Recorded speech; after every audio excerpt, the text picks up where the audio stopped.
Ce matin, on a tapoté à la porte de ma chambre bureau au 101 rue de l'Université.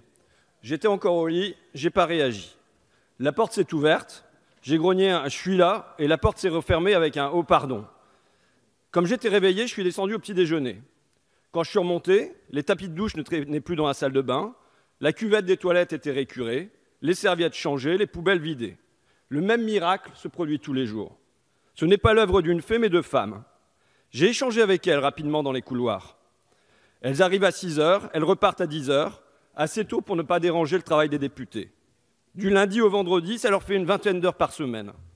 À raison de 9 € de l'heure, leur paye s'élève à 600 € et quelques par mois. Bénéficient-elles de tickets resto? Non. Ont-elles un 13e mois? Non. Des primes de panier, de salissure? Non. Seulement 50% de réduction sur le pass Navigo, et tant mieux parce qu'ils ont une petite heure de transport à aller et une autre au retour. Ce pupitre ciré ici, c'est elle. Les cuivres listrés, c'est encore elle. Les marbres luisants, c'est toujours elle. Elles sont partout et pourtant, elles sont absentes. C'est le propre de la propreté. Elles ne laissent pas de traces. Leur travail est invisible. D'autant qu'on s'applique à les rendre, elles aussi, invisibles. Elles viennent ici tôt le matin, je l'ai dit, en horaire décalé, pour nous éviter de les croiser et peut-être pour nous épargner la honte. Car comment n'auriez-nous pas honte? Honte de se fausser. Sous le même toit, dans la même maison, elles sont payées 10 fois moins que nous. Avec toutes des temps partiels contraints, toutes le salaire minimum, toutes sous le seuil de pauvreté. Notre Parlement, plein de raisonnement et de bons sentiments, s'accommode fort bien de cette injustice de proximité. Je mentionne ça parce que c'est sous nos pieds, sous notre nez. Je le mentionne également parce que c'est à l'image de la France. Toutes les entreprises, toutes les institutions, les universités, les régions, les lycées maintenant, les collèges, les hôpitaux, les gares externalisent leur entretien. Ça fait moderne externaliser. Ça fait des économies surtout. Ça signifie que silencieusement, au fil des décennies, à travers le pays, des milliers de femmes, et à vrai dire des centaines de milliers de femmes, ont été poussées vers la précarité, vers des horaires coupés, vers des payes au rabais.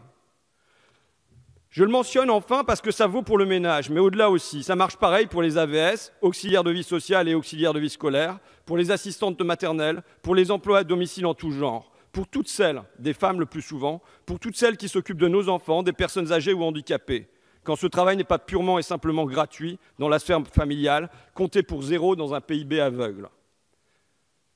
Vous savez, j'entends volontiers parler ici, dans cet hémicycle ailleurs, d'une société de service.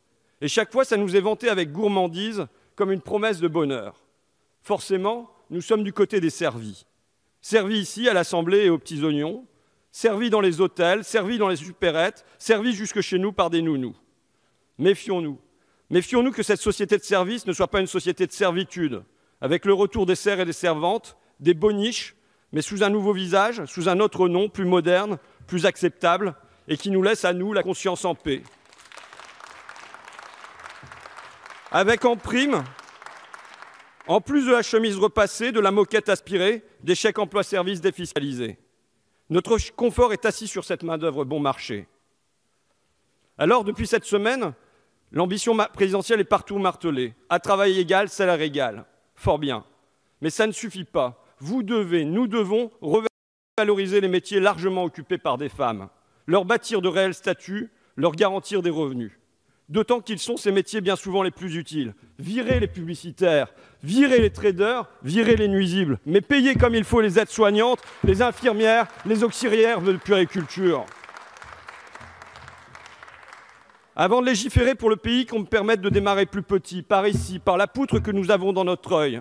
Puisque ce mène, nous dit-on, une grande réforme de notre Assemblée, qu'on ne les néglige pas, ces femmes de ménage, qu'on les intègre au personnel, qu'elles bénéficient de temps complet et de primes et de 13e mois, qu'elles ne touchent pas, sans doute, nos salaires de parlementaires, oublions l'égalité, mais qu'elles gagnent un revenu décent, digne d'elles et digne de nous, qu'elles passent au-dessus du SMIC et du seuil de pauvreté.